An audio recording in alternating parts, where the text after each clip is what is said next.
और वहीं अगली खबर आपको दे देते हैं, जहां मोदी सरकार की आयुष्मान भारत योजना के बदले कमलनाथ सरकार महा आयुष्मान योजना बना रही है। दरअसल कमलनाथ सरकार के स्वास्थ्य मंत्री तुलसी सिलावट ने जानकारी देते हुए कहा है कि प्रदेश सरकार राइट टू हेल्थ के तहत महा आयुष्मान योजना शुरू कर रही है, जिसकी शुरुआत 15 अगस्त को होगी, जिसका फायदा प्रदेश के हर नागरिक को मिलेगा। जबकि वर्तमान में आयुष्मान भारत योजना का लाभ केवल बीपीएल कार्ड धारकों को मिल रहा है। इसमें जोड़ा गया है। इस योजना पर बहुत गंभीरता से चिंतन चल रहा है, विचार चल रहा है। इसको ऐसी योजना बनाने का प्रयास कर रहे हैं हम लोग कि स्वास्थ्य का अधिकार हर व्यक्ति को मिले, हर सुविधा मिले, इलाज मिले, दवा मिले, डॉक्टर मिले। हमारा पहला संकल्प है कि जो 15 वर्षों से जो कमियां हमें मिली हैं, हम कोशिश कर रहे हैं चुनौतियों को दूर करने का। डॉक्टर की कमी, हर चीज की, अमले की कमी, और ये चुनौती है स्वीकार की, और इस चुनौती को हम धैर्यपूर्वक, गंभीरता पूर्वक पूरा करने का प्रयास करेंगे। चलिए, इस पर और अधिक जानकारी के लिए हमारे विशेष संवाददाता आशीष मंगल सोनी हमारे साथ जुड़ गए हैं। आशीष जी, मोदी सरकार के आयुष्मान योजना के बाद अब कमलनाथ की बड़ी आयुष्मान योजना बताई जा रही, क्या कहेंगे?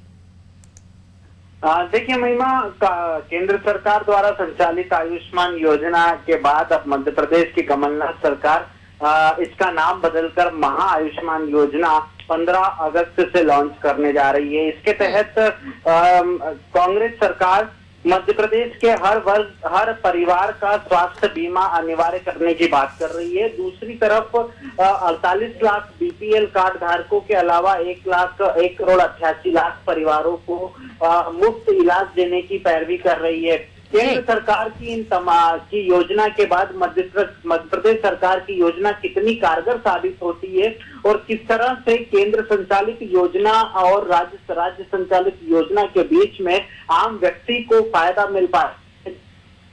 लेकिन राइट टू वाटर के बाद राइट टू हेल्थ के तहत मध्य प्रदेश सरकार ये एक अभिनव पहल करने जा रही है। लेकिन इसमें इस बात का विशेष ध्यान जनता की तरफ भी आना चाहिए कि क्या केंद्र सरकार केंद्रीय मद से संचालित होने वाली योजना को राज्य सरकार बरकरार रखेगी या फिर नई योजना मध्य प्रदेश सरकार लागू करने जा रही है, क्योंकि मध्य प्रदेश की माली हालात पहले से ही खराब है और वित्तीय संकट के चलते यदि 1,570 करोड़ रुपए सरकार इस योजना के लिए खर्च करेगी तो वो पैसा कहां से आएगा, क्योंकि मध्य प्रदेश सरकार के पास वैसे ही अधिकारी कर्मचारियों को तनख्वाह देने के लिए सिर्फ 2 महीने का वेतन शेष है। ऐसे में वित्तीय संकट से उबरने के लिए सरकार को वित्तीय अनुशासन की आवश्यकता है और बजट की कटौती के नाम पर कई विभागों से कर्मचारी, डेली बेसिस के कर्मचारियों को निकाला जा रहा है, तो उनके सामने रोजी रोटी का संकट खड़ा हो रहा है। तो ऐसे में ये योजना कितनी कारगर साबित होगी, ये देखने वाली बात होगी। जी बिल्कुल। स्वास्थ्य विभाग की यदि बात की जाए तो स्वास्थ्य विभाग में सेवाओं के अमले में यदि बात की जाए तो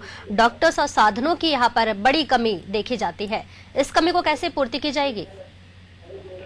देखिए, सूबे के स्वास्थ्य मंत्री खुद इस बात का जिक्र कर रहे हैं कि मध्य प्रदेश में संसाधनों की कमी है, डॉक्टर्स की कमी है और राज्य सरकार जनता को बेहतर स्वास्थ्य सुविधाएं और सेवा देने के लिए कृत संकल्पित है।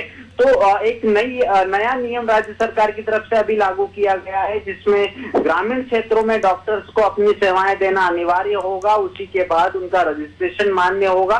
तो सरकारें अपने स्तर पर पहल करती हैं, अपने स्तर पर नियम बनाती है, लेकिन मध्य प्रदेश में क्या सरकारी अस्पतालों में डॉक्टर्स और तमाम जो दूसरी स्वास्थ्य सुविधाएं, जो संसाधन है, उनको मुहैया कराने के लिए सरकार किस तरह से नई योजना संचालित करेगी, बजट में क्या क्या प्रावधान होंगे, किस तरह से होगी, ये मानसून सत्र में बजट के दौरान साफ तौर पर दिखने को मिलेगा। महिमा जी, चले, बहुत धन्यवाद विस्तार में जानकारी देने के लिए आशीष जी।